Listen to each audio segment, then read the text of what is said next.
রাজগঞ্জের ঐতিহ্যবাহী শ্রীসংঘ ক্লাবে খুঁটি পুজোর মাধ্যমে দুর্গাপূজার প্রস্তুতি শুরু। রাজগঞ্জের ঐতিহ্যবাহী পূজাগুলির মধ্যে অন্যতম শ্রীসংঘ ক্লাব। বৃহস্পতিবার খুঁটি পুজোর মধ্য দিয়ে দুর্গাপুজোর প্রস্তুতি শুরু করল রাজগঞ্জের শ্রীসংঘ ক্লাব। ৬৭তম বর্ষে এবারে তাদের থিম কাল্পনিক এক মন্দির। এছাড়াও থাকবে চন্দননগরের নজরকাড়া আলোকসজ্জা। রাজগঞ্জে বহু বছর ধরেই বিগ বাজেটের দুর্গাপুজো করে আসছে রাজগঞ্জের শ্রীসংঘ ক্লাব। এবছর তাদের বাজেট রয়েছে প্রায় ১০ লক্ষ টাকা। পুজোর পাশাপাশি পুজোর দিনগুলিতে রয়েছে নানান সাংস্কৃতিক অনুষ্ঠান, থাকবে বাউল গান ও নামজাদা বাংলা ব্যান্ডের গানের অনুষ্ঠান। পুজোর কয়েকদিন উপচে পড়া দর্শনার্থীর ভিড় পড়ে এই ক্লাবের প্রাঙ্গণে। আজকে তো খুঁটি পুজো দিয়ে শুরু হলো। প্রতি বছরই ১৫ই আগস্টের দিন আমাদের এই ক্লাবের খুঁটি পুজো হয় দুর্গাপূজার।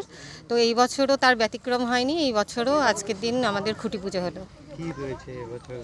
এবছরের থিম হচ্ছে কাল্পনিক মন্দির, সেই হিসেবেই আর কি আমরা সবাই চিন্তা ভাবনা করেছি। আশা করি সবার ভালো লাগবে। হ্যাঁ, বাজেট প্রায় ১০ লাখ। প্রতি বছরই তো রাজগঞ্জে আমাদের ক্লাব মানে শ্রীসংঘ ক্লাব হচ্ছে রাজগঞ্জের মধ্যে সেরা হয়, আর মানে সবাই দেখতে আসে, বাইরের থেকেও সবাই প্রশংসাই করে। তো এই বছরও আমরা খুবই আশাবাদী যে এবছর আরও লোকজনের সমাগম হবে, আরও আমাদের পূজা মণ্ডপ প্রশংসার দাবি রাখবে। আমার নাম সোমা ব্যানার্জি।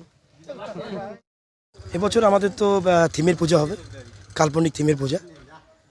বাজেট রয়েছে প্রায় ১০ লাখ টাকার মতো। আজকে খুঁটি পূজা হলো, এরপরে আস্তে আস্তে কাজ শুরু হবে। আমাদের এখানে 67 ৬৭তম বর্ষ আর কি। আজকে থেকে পুজো শুরু হয়ে গেল। খুব আনন্দ লাগছে। এবার অনেক লোকের আরও সমাগম হবে। আমাদের ৪ দিন তো প্রোগ্রাম রয়েছে, প্রত্যেকবার যেরকম হয়, ষষ্ঠী থেকে দশমী পর্যন্ত নানা রকম সাংস্কৃতিক অনুষ্ঠান থাকবে। আপনারা তো রাজগঞ্জের মধ্যে একটা বড় বিগ বাজারের পুজো করে আসছেন। অবশ্যই অবশ্যই। এবছর কেমন দেখছেন, কেমন? এবার আরও বেশি, আরও আরও আরও অনেক বেশি। আমরা চাচ্ছি যে আরও জলপাইগুড়ি শিলিগুড়ি থেকে যাতে লোকজন আসে আমাদের রাজগঞ্জে, তাতে আমরা খুব নিজেরা গর্বিত মনে করব। সঞ্জীব মোদক। আমি পূজার এবার সভাপতি।